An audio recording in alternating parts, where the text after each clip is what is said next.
BattleTech, Era Digest, Age of War, Just Following Orders by Catalyst Game Labs. Read by Shrapnel.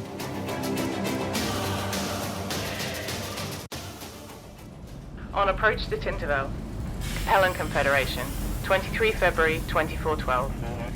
I don't like it, Sergeant Price said. Sir, the definition of enemy combatant is just too vague. You don't have to like it, you just have to do it. We have a war to win here. Yes, sir. If you tell me that's what I'm supposed to do, well, that's what I'll do. But I can't take responsibility if something goes wrong. The lieutenant ran a hand over his face and smiled ruefully. I understand, Sergeant. These are the orders I was given myself, and I'm passing them along to you. We've got a job to do. Let's get it done.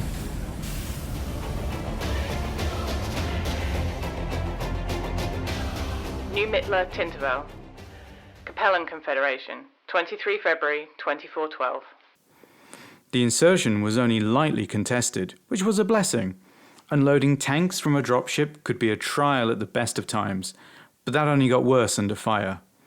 Things moved quickly enough, though, and soon the armoured column, a mix of massive Kestrel MBTs and lighter APCs, along with a train of supply trucks and their escorts, rolled through the suburbs and into the city itself. Price was still concerned. There was just too much left to interpretation in his orders. On the surface, they were simple. Engage and destroy all enemy combatants and targets of military significance. Unfortunately, that was all they said. The key terms, enemy combatants, targets, military significance, were left undefined. He'd tried to get some clarification from the officers above him, but to no avail.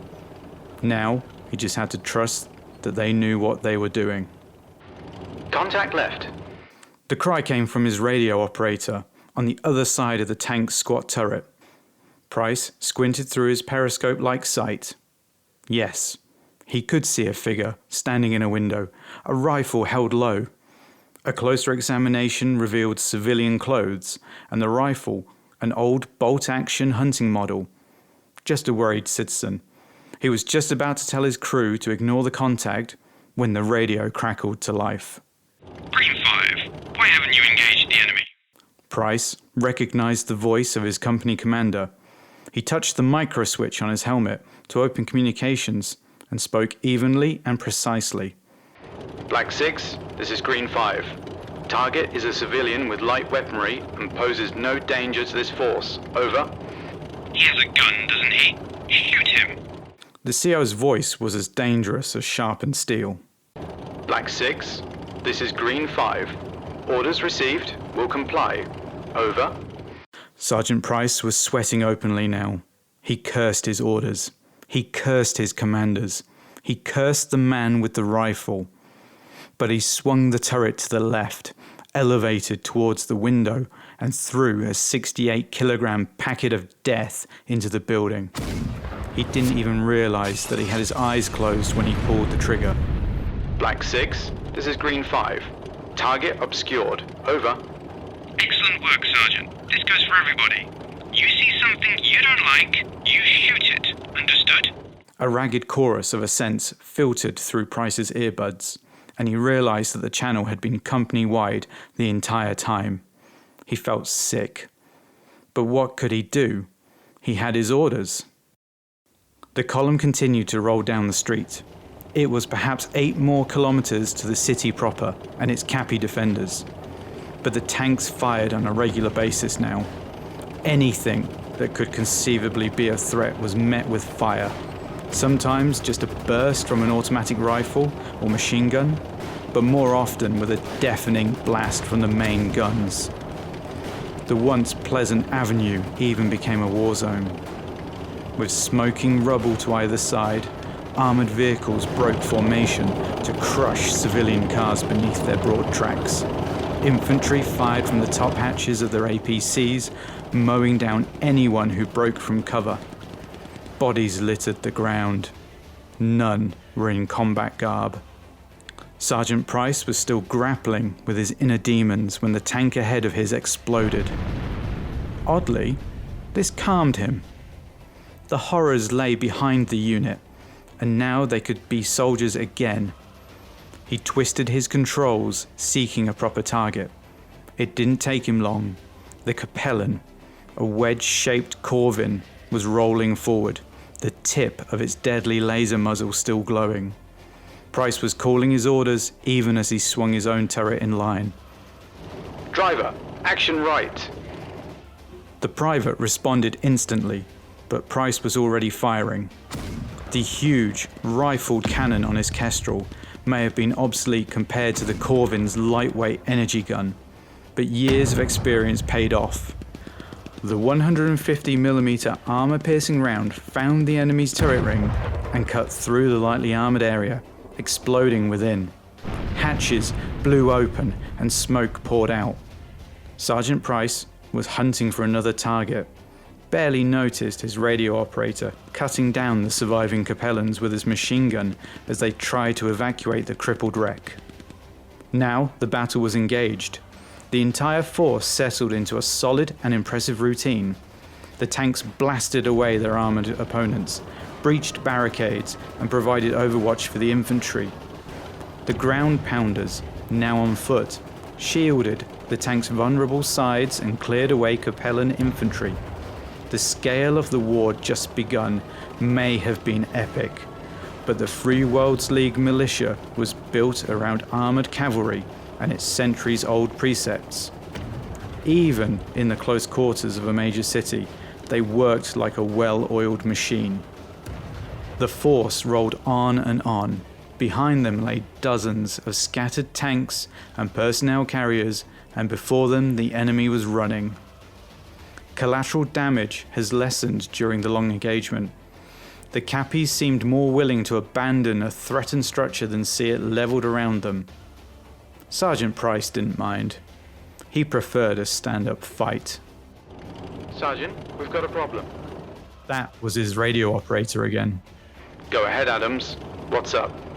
Sarge, I've got some Cappies running into that building on the left. About a dozen troopers carrying some stuff between them. Could be fleeing, could be setting up heavy weapons. Running into the building? I see the problem. I'm calling this one up. Hold tight. Price switched over his comms to the company channel again. Black 6, this is Green 5. Come in. Over. Green 5, this is Black 6.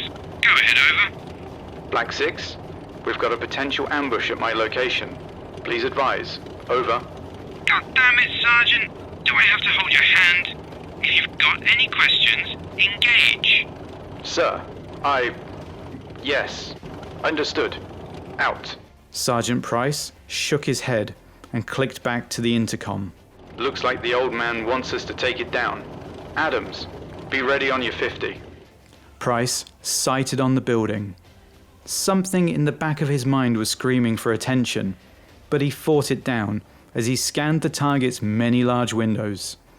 There. A bit of movement. Capellan field dress? The sergeant fired the Kestrel's main gun, and the window vanished a split second before the round exploded, showering the street in fragments of glass and masonry. All around him, the other tanks of his company, even the infantry, swept the building with rounds. This is it, Price thought. Nowhere else to go. Follow my orders. Do my job. Get it done. He fired again and again. A fire was raging inside the structure now, but he couldn't stop. He shot his tank's ammo bins empty, flinching when a pull of the trigger didn't result in the familiar blast, flash, and recoil. He sat for a moment there, hearing the fire from his company slack off and stop. He breathed in deeply, let it out slowly, and leaned back. It's over. Sergeant, we have another problem, a big one. Go ahead, Corporal. Sergeant, look to your left, by the driveway. Adams sounded near tears. Price frowned, his unease returning in force, and swiveled the periscope around. He saw the sign quickly, but he just couldn't make sense of it. It took him another moment for the writing to come into focus. Suddenly, he understood what the corporal had been talking about, and the realization left him whimpering and broken. The sign, not 10 meters from his tank sponson and well within his field of vision, read, New Mittler Community Health Network, Prenatal and Child Services Department. Behind it, the rubble burned.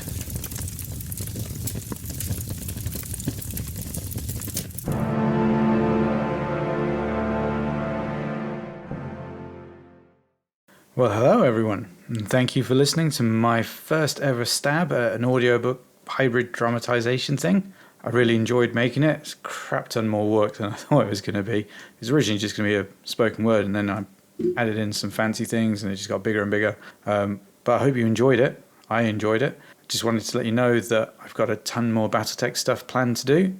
So if you want that to tickle your ear holes, drop a subscription, give us a like if you think it deserves it, click the belly thing to get notifications, and let me know in the comments below if there are any stories, history from BattleTech that you want me to read. You know what I mean. Yeah, and I'll see you all on the next one. Bye.